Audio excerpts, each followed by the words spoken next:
TF1 diffuse ce jeudi 23 décembre Sissi, une nouvelle relecture plus moderne de l'histoire de la célèbre impératrice précédemment incarnée par Romy Schneider.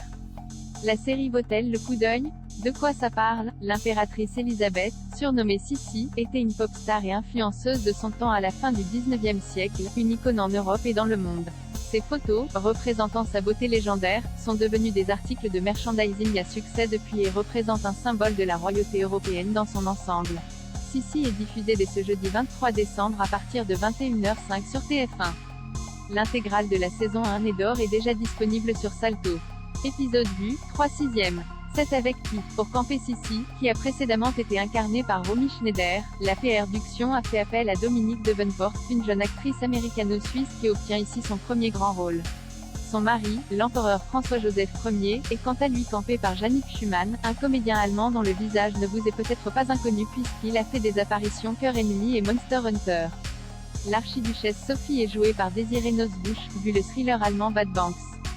La réalisation a été confiée à Sven Boz, un habitué des séries historiques puisqu'il a précédemment travaillé sur Berlin 56. Elena Hell et Robert Krause se sont chargés du scénario, sous la direction d'Andreas Gutzeit. Ça vaut le coup d'œil?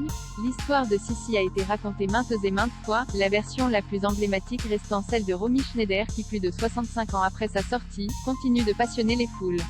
S'attaquer au mythe de l'impératrice était donc un pari risqué pour Beta Film et RTL Deutschland qui a pourtant réussi à relever le challenge là pour cette nouvelle itération. Andreas Gutzeit, scénariste sur la série, a fait le choix de nous raconter une histoire beaucoup moins lisse et enjolivée que dans la version de 1955. Le réalisme est le maître mot de cette nouvelle adaptation, qui met donc un point d'honneur à replacer les intrigues dans le contexte historique de l'époque. Autre changement très rafraîchissant, la série est beaucoup plus sulfureuse que ce que nous avions pu voir précédemment.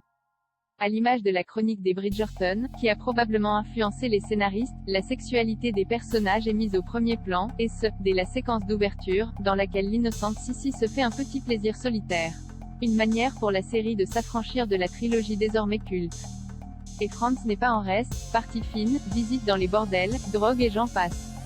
Rien ne lui est épargné et c'est une bonne. Un homme de sa stature au 19e siècle devait très rarement attendre sagement sa nuit de noces pour s'adonner au plaisir de la chair. Le Franz de Yannick Schumann est également colérique et sanguin parfois à la limite de la violence, que ce soit psychologique ou physique, envers sa femme.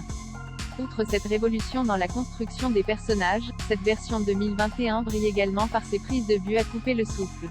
Sven Boz, le réalisateur, nous offre des plans d'extérieur dignes des plus grandes productions hollywoodiennes. Beta Film a mis les moyens, et ça se ressent. Du côté du casting, la production a fait le choix de faire reposer cette série ambitieuse sur les épaules de deux acteurs quasi inconnus du public international. Dominique Devenport, qui n'avait pas vu les films avant de décrocher le rôle tant convoité, captive avec ses grands yeux pleins d'innocence et parvient sans difficulté à se glisser dans la peau d'Elisabeth. Face à elle, Yannick Schumann, l'un des espoirs du cinéma allemand, nous offre une interprétation de Franz tout en nuances qui ne va pas manquer de convaincre les quelques réfractaires. À eux deux, ils forment un couple glamour qui en fera rêver plus d'un. Si Sissi est avant tout une série romantique contant une histoire d'amour épique, elle reste une série prenante, visuellement très belle, et beaucoup plus sulfureuse que ce que nous avons pu voir précédemment. Reste maintenant à savoir si les scénaristes feront le choix d'aborder les aspects moins reluisants de l'histoire de l'impératrice, notamment son mariage malheureux, son anorexie et sa dépression, qui ont rongé l'impératrice jusqu'à sa mort, en 1888.